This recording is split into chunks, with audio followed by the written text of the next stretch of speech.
अध्याय 3 सबक 3 अपने खुद के काम पर ध्यान केंद्रित करें। अमीर लोग अपनी संपत्ति वाले कॉलम पर ध्यान केंद्रित करते हैं, जबकि बाकी सभी अपने इनकम स्टेटमेंट पर ध्यान केंद्रित करते हैं। सन 1974 में मैकडॉनल्ड्स के संस्थापक रे क्रॉक से कहा गया कि वो ऑस्टिन में टेक्सास यूनिवर्सिटी की एमबीए क्लास को संबोधित करें। मेरा एक मित्र एमबीए की उस क्लास में पढ़ता था। बहुत शक्तिशाली और प्रेरक उद्बोधन के बाद कक्षा समाप्त हो गई। इसके बाद विद्यार्थियों ने रे से पूछा कि क्या वो बियर लेने के लिए उनके प्रिय अड्डे पर चलेंगे। रे ने कृपापूर्वक इस प्रस्ताव को स्वीकार कर लिया। जब समूह के हर व्यक्ति के हाथ में बियर आ गई, तब रे ने पूछा, मैं किस कारोबार में हूं? मेरे मित्र ने कहा।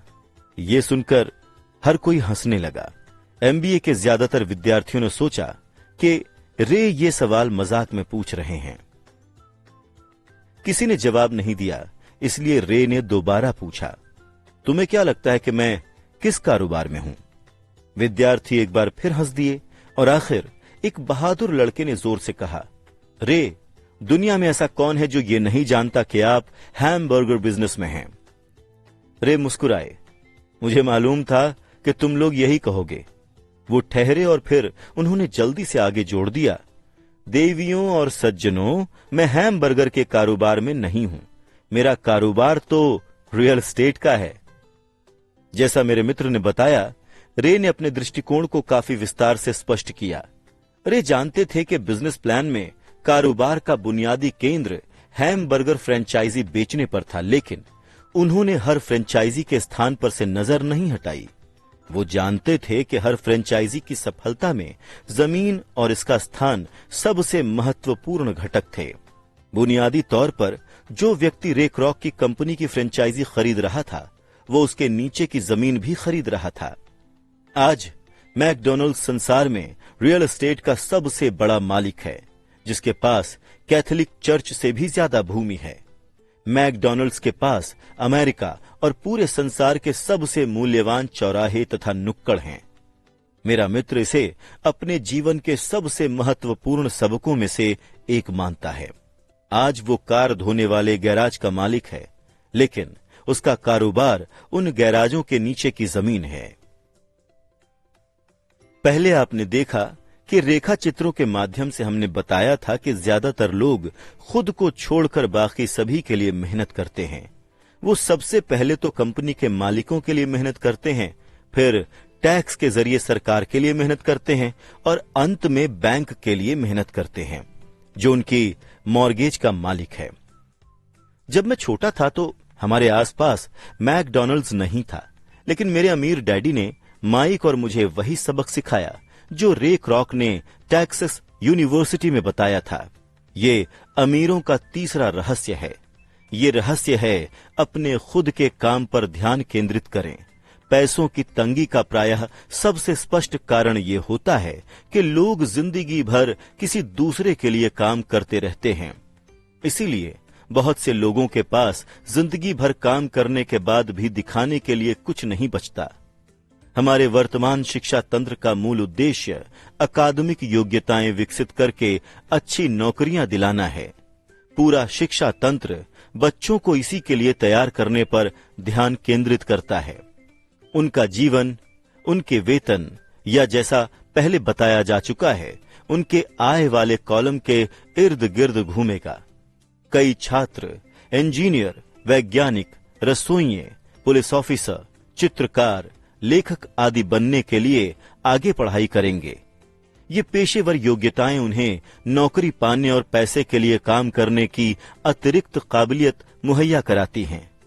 लेकिन आपके पेशे और आपके खुद के काम में एक बड़ा फर्क है। अक्सर मैं लोगों से पूछता हूं, आपका खुद का काम क्या है? और वो कहेंगे, ओह, मैं बैंकर हूं। फिर मैं उनसे पूछता हूं कि क्या वो बैंक के मालिक हैं? आमतौर पर उनका जवाब होता है, नहीं, मैं तो वहां नौकरी करता हूं। इस उदाहरण में उन्होंने अपने पेशे और खुद के काम को एक ही मान लिया था। उनका पेशा तो बैंकर का हो सकता है, लेकिन उनका खुद का काम कुछ भी नहीं है। स्कूल कॉलेज के साथ समस्या ये है कि आप अक्सर वो बन जाते हैं जिसका आप अध्ययन करते हैं। यानी अगर आप कुकिंग का अध्ययन करते हैं तो आप शेफ बन जाते हैं, अगर आप विधि का अध्ययन करते हैं तो आप वकील बन जाते हैं, और ऑटो मैकेनिक्स का अध्ययन आपको मैकेनिक बना देता है। आप जो अध्ययन करते हैं वो बनने में गलती ये होती है कि बहुत सारे लोग अपने खुद के काम पर ध्यान केंद्रित करना भूल जाते हैं। वो अपना जीवन किसी दूसरे के काम की परवाह करने और उसे अमीर बनाने में लगा देते हैं। आर्थिक सुरक्षा पाने के लिए व्यक्ति को अपने खुद के काम पर ध्यान केंद्रित करना चाहिए। आपका काम आपकी आय नहीं, आपकी संपत्ति वाले कॉलम के इर्द गिर्द घूमता है। जैसा पहले बताया जा चुका है कि पहला नियम किसी संपत्ति और दायित्व के फर्क को जानना तथा संपत्तियां खरीदना है। अमीर लोग संपत्ति वाले कॉलम पर ध्यान केंद्रित करते हैं, जबकि बाकी सभी अपने इनकम स्टेटमेंट पर ध्यान केंद्रित करते हैं।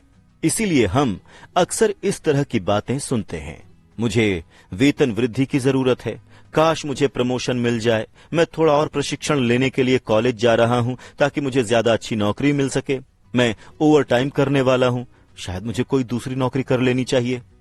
कुछ मामलों में ये समझदारी भरे विचार हैं, लेकिन आप अब भी अपने खुद के काम पर ध्यान केंद्रित नहीं कर रहे हैं।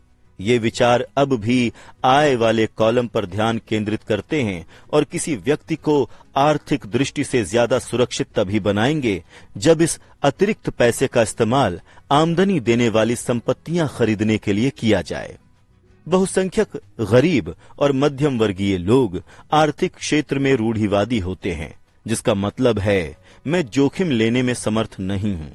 इसका बुनियादी कारण यह है कि उनके पास कोई वित्तीय आधारशिला नहीं है।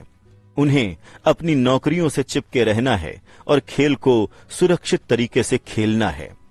जब छटनी आम बात हुई तो करोड़ों कर्मचारियों को पता लगा कि उनकी सबसे बड़ी तथाकथित संपत्ति यानी उनका मकान उन्हें जिंदा निगल रहा है। उनकी संपत्ति हर महीने उनके पैसे खा रही थी। उनकी कार यानी उनकी दूसरी संपत्ति भी उन्हें कच्चा चबा रही थी। गैराज में रखे $1000 के गोल्फ क्लब्स अब $1000 के नहीं रह गए थे। नौकरी की सुरक्षा के बिना अब उनके पास दूसरा कोई सहारा ही नहीं बचा था। उन्होंने जिन्हें संपत्तियां माना था वो आर्थिक संकट के दौर में उनकी कोई मदद नहीं कर सकती थीं। मैं मानता हूं कि हम में से ज्यादातर लोगों ने किसी मकान या कार को खरीदते समय कर्ज का आवेदन फॉर्म भरा होगा। नेटवर्थ वाले खंड पर नजर डालना हमेशा रोचक रहता है, क्योंकि इससे हमें ये पता चलता है कि बैंकिंग और अकाउंटिंग के क्षेत्र में किन चीजों को संपत्तियां माना जाता है। एक बार मैं लोन चाहता था, लेकिन उस वक्त मेरी आर्थिक स्थिति बहुत अच्छी नहीं दिख रही थी। इसलिए मैंने संपत्ति वाले कॉलम की संख्या बढ़ाने के लिए अपने नए गोल्फ क्लब्स, मेरी पेंटिंग्स, पुस्तकें, इलेक्ट्रॉनिक्स, अरमानी के सूट, कलाई, घड़ी, जूते और दीगर चीजें भी शामिल कर ली। मेरे लोन के आवेदन को इसलिए ठुकरा दिया गया क्योंकि रियल एस्टेट में मेरा बहुत ज्यादा निवेश था। लोन मंजूर करने वाली समिति को यह पसंद नहीं आया कि मैं किराए से इतना ज्यादा पैसा कमाता था। वो जानना चाहते थे कि मेरे पास तनख्वाह वाली सामान्य नौकरी क्यों नहीं है। उन्होंने अरमानी सूट, गोल्फ क्लब्स या पेंटिंग कलेक्शन पर कोई आपत्ति नहीं की। जब आप सामान्य सांचे में नहीं ढलते हैं तो जीवन कई बार मुश्किल हो जाता है। मैं हर बार सिहर जाता हूं जब भी मैं किसी के मुंह से सुनता हूं कि उसकी नेटवर्थ 10 लाख या $1 लाख है। नेटवर्थ सटीक पैमाना नहीं है और इसका मुख्य कारण यह है कि जिस पल आप अपनी संपत्तियों को बेचना शुरू करते हैं उसी पल आपको मुनाफे पर टैक्स देना पड़ता है।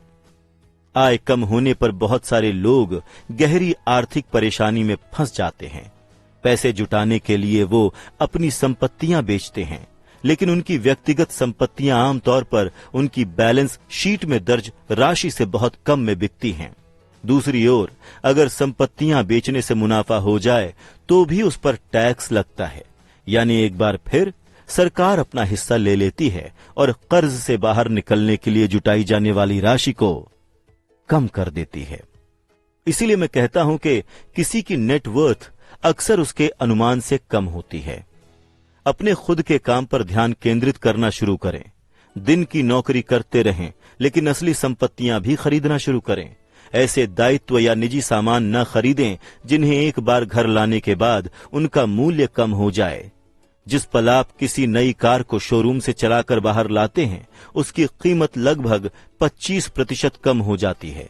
यानी ये सच्ची संपत्ति नहीं है। हालांकि आपका बैंकर इसे संपत्ति की सूची में लिखने देता है। मैंने अपने $400 के नए गोल्फ टाइटेनियम ड्राइवर से जिस पल खेलना शुरू किया, उसी पल उसका मूल्य घटकर $150 हो गया। खर्च कम रखें, दायित्व कम करें और ठोस संपत्तियों की नींव डालने के लिए मेहनत करें। जो युवा अब तक घर छोड़कर नहीं गए हैं, उनके लिए ये महत्वपूर्ण है कि उनके माता पिता उन्हें संपत्ति और दायित्व का फर्क सिखा दें। वो घर छोड़कर जाएं, शादी करें, मकान खरीदें, बच्चे पैदा करें और जोखिम भरी वित्तीय स्थिति में अटक जाएं, नौकरी से चिपके रहें और हर चीज उधार पर खरीदें। इससे पहले ही उनसे ठोस संपत्ति वाले कॉलम को बनवाना शुरू करें। मैं बहुत सारे युवा दंपतियों को देखता हूं जो विवाह के बाद एक ऐसी जीवन शैली में उलझ कर रह जाते हैं जो उन्हें नौकरी के अधिकतर वर्षों में कर्ज से बाहर नहीं निकलने देगी। जब आखिरी बच्चा बड़ा होकर घर से चला जाता है, तब माता पिता को एहसास होता है कि उन्होंने रिटायरमेंट के लिए पर्याप्त तैयारी नहीं की है। अब वो थोड़ा पैसा बचाने का अभियान छेड़ देते हैं, लेकिन तभी उनके खुद के माता पिता बीमार हो जाते हैं और उन पर नई जिम्मेदारियां आ जाती हैं। तो मैं आपको या आपके बच्चों को किस तरह की संपत्तियां इकट्ठा करने की सलाह देता हूं? मेरे संसार में असल संपत्तियां इस श्रेणी में आती हैं। ऐसे कारोबार जिनमें मेरे मौजूद रहने की जरूरत नहीं है। मैं उनका मालिक अवश्य हूं, लेकिन दूसरे लोग उनका प्रबंधन करते हैं या उन्हें चलाते हैं। अगर मुझे भी वहां काम करना पड़े तो ये कारोबार नहीं होगा, ये तो नौकरी बन जाएगी। स्टॉक्स, बॉन्ड्स, आमदनी देने वाली रियल एस्टेट, नोट्स, IOU, बौद्धिक संपदा यानी संगीत, पटकथा और पेटेंट आदि से मिलने वाली रॉयल्टी, कोई अन्य चीज जिसका मूल्य हो, जो आमदनी देती हो या जिसका मूल्य बढ़ता हो और जिसका तैयार बाजार हो। बचपन में मेरे शिक्षित डैडी ने मुझे सुरक्षित नौकरी खोजने के लिए प्रोत्साहित किया, लेकिन मेरे अमीर डैडी ने मुझे उन संपत्तियों को इकट्ठा करने के लिए प्रोत्साहित किया जिनसे मैं प्रेम करता था। अगर तुम इससे प्रेम नहीं करते हो तो तुम उसकी देखभाल नहीं करोगे। मैं रियल एस्टेट इसलिए इकट्ठा करता हूं क्योंकि मुझे इमारतों और जमीन से प्यार है। मुझे उनकी खरीदारी करने से प्यार है और मैं दिन भर उन्हें निहार सकता हूं। जब समस्याएं उत्पन्न होती हैं तो वो उतनी बुरी नहीं होती कि उनकी वजह से रियल एस्टेट के प्रति मेरा प्यार कम हो जाए। हां, जो लोग रियल एस्टेट से नफरत करते हैं उन्हें ये नहीं खरीदना चाहिए। मुझे छोटी कंपनियों, खासकर शुरुआती कंपनियों के शेयरों से भी प्रेम है। इसका कारण यह है कि मैं मैनेजर नहीं, उद्यमी हूं। अपने शुरुआती वर्षों में मैंने standard oil of California, US marine Corp और जेरोक्स कॉर्प जैसे बड़े संगठनों में काम किया था। उन संगठनों में गुजारा समय मजेदार था, जिसकी कई अच्छी यादें मेरे साथ हैं। लेकिन मैं जानता हूं कि दिल की गहराई में मैं कंपनी वाला आदमी नहीं हूं।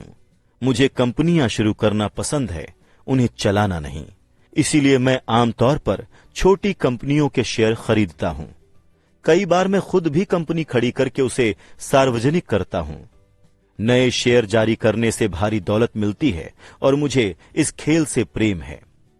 कई लोग स्मॉल कैप यानी छोटी कंपनियों से डरते हैं और उन्हें खतरनाक कहते हैं, और वो हैं भी। लेकिन अगर आप इस निवेश से प्रेम करते हैं, इसे समझते हैं और खेल के नियम जानते हैं, तो जोखिम कम हो जाता है। छोटी कंपनियों के मामले में मेरी निवेश रणनीति ये रहती है कि 1 साल के भीतर उस शेयर से बाहर आ जाओ।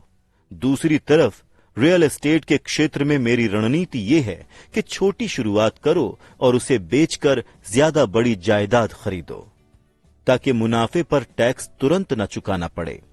इससे रियल एस्टेट संपत्ति का मूल्य बहुत ज्यादा बढ़ जाता है। मैं रियल एस्टेट को आमतौर पर 7 साल से कम समय तक रखता हूं। जब मैं मरीन कॉर्प और जेरोक्स में था तब बरसों तक मैंने वही किया जिसकी सलाह मेरे अमीर डैडी ने दी थी। मैं दिन में नौकरी करता था और उसके साथ ही अपने खुद के काम पर भी ध्यान केंद्रित करता था। मैं रियल एस्टेट और छोटे शेयरों की खरीद फरोख्त करके अपनी संपत्ति वाले कॉलम में बहुत सक्रिय था। अमीर डैडी हमेशा वित्तीय शिक्षा के महत्व पर जोर देते थे। वो कहते थे कि मैं अकाउंटिंग और कैश फ्लो मैनेजमेंट को जितनी अच्छी तरह से समझने लगूंगा, निवेशों का विश्लेषण करने और अंततः अपनी खुद की कंपनी शुरू करने तथा उसे सफल बनाने में उतना ही बेहतर बन जाऊंगा। मैं किसी को भी नई कंपनी खड़ी करने के लिए प्रोत्साहित नहीं करता हूं जब तक कि वो खुद ऐसा ना करना चाहें। मैं जानता हूं कि कंपनी चलाने में कितनी झंझट होती है, इसलिए मैं नहीं चाहता कि कोई उस झमेले में फंसे। कई ऐसे मौके होते हैं जब लोगों को कोई नौकरी नहीं मिल पाती और उस वक्त अपनी कंपनी शुरू करना सबसे अच्छा समाधान नजर आता है। लेकिन ये हमेशा याद रखें कि आपके सफल होने की संभावनाएं बहुत ही कम हैं। 10 में से 9 कंपनियां पहले 5 सालों में डूब जाती हैं। जो कंपनियां पहले 5 सालों में बचती हैं, उनमें भी 10 में से 9 अंततः डूब जाती हैं। इसलिए अगर आप में खुद की कंपनी का मालिक बनने की प्रबल और वास्तविक इच्छा है, तभी मैं ऐसा करने की सलाह दूंगा, वरना दिन की नौकरी करते रहें और अपने खुद के काम पर ध्यान केंद्रित करें। जब मैं कहता हूं अपने खुद के काम पर ध्यान केंद्रित करें, तो मेरा मतलब होता है कि अपनी संपत्ति वाले कॉलम को मजबूत बनाएं और बनाए रखें। एक बार जब इसमें कोई डॉलर जाए तो उसे कभी बाहर न निकलने दें। इसके बारे में इस तरह से सोचें कि जब कोई डॉलर आपकी संपत्ति वाले कॉलम में जाता है तो वो आपका कर्मचारी बन जाता है। पैसे के बारे में सबसे अच्छी बात यह है कि ये एक दिन में 24 घंटे काम करता है और पीढ़ियों तक काम कर सकता है। दिन की नौकरी करते रहें, बेहतरीन मेहनती कर्मचारी बने, लेकिन अपनी संपत्ति वाले कॉलम को बढ़ाते रहें। जब आपका कैश फ्लो बढ़ जाए तो आप विलासिता की वस्तुएं खरीद सकते हैं। इस बारे में एक महत्वपूर्ण तथ्य यह है कि अमीर लोग विलासिता की वस्तुएं सबसे अंत में खरीदते हैं, जबकि गरीब और मध्यम वर्गीय लोगों में विलासिता की वस्तुएं सबसे पहले खरीदने की प्रवृत्ति होती है। गरीब और मध्यम वर्गीय लोग अक्सर बड़े मकान, हीरे, फरकोट, आभूषण या नाव जैसी विलासिता की वस्तुएं इसलिए खरीदते हैं क्योंकि वो अमीर दिखना चाहते हैं। वो अमीर दिखते तो हैं, लेकिन हकीकत में वो बस कर्ज के दलदल में ज्यादा गहरे डूब जाते हैं। पुराने पैसे वाले लोग यानी लंबे समय से अमीर लोग अपनी संपत्ति वाले कॉलम को सबसे पहले बनाते हैं, फिर संपत्ति वाले कॉलम से उत्पन्न होने वाली आमदनी उनके लिए विलासिता के सामान खरीदती है। गरीब और मध्यम वर्गीय लोग अपनी खून पसीने की कमाई और बच्चों की विरासत की कीमत पर विलासिता के सामान खरीदते हैं। सच्ची विलासिता किसी असली संपत्ति में निवेश करने और उसे विकसित करने का पुरस्कार है। मिसाल के तौर पर, जब हमारे अपार्टमेंट हाउसेस से मेरी पत्नी किम और मेरे पास अतिरिक्त पैसा आने लगा तो उसने अपने लिए मर्सिडीज खरीद ली। उसने इसके लिए कोई अतिरिक्त मेहनत नहीं की, कोई जोखिम नहीं लिया, क्योंकि कार उसने नहीं, अपार्टमेंट हाउस ने खरीदी थी। बहरहाल उसे 4 साल तक इंतजार करना पड़ा, जबकि रियल एस्टेट निवेश पोर्टफोलियो बढ़ रहा था और कार खरीदने के लिए पर्याप्त अतिरिक्त कैश फ्लो उत्पन्न कर रहा था। लेकिन मर्सिडीज की विलासिता सच्चा पुरस्कार थी, क्योंकि इससे यह साबित हो गया था कि वो अपनी संपत्ति वाले कॉलम को बढ़ाना जानती थी।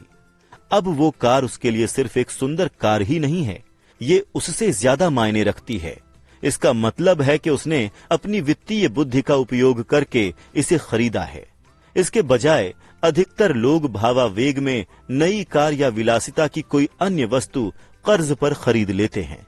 हो सकता है कि वो बोर हो रहे हों और उन्हें एक नए खिलौने की जरूरत हो। कर्ज पर विलासिता की वस्तु खरीदने से अक्सर वो आदमी अंततः उस वस्तु से चिढ़ने लगता है, क्योंकि कर्ज एक आर्थिक बोझ बन जाता है। जब आप निवेश करने और अपना खुद का काम करने में समय लगा चुके हैं, तो अब आप अमीरों का सबसे बड़ा रहस्य सीखने के लिए तैयार हैं, यानी वो रहस्य जो अमीरों को बाकी लोगों से काटे पहुंचा देता है।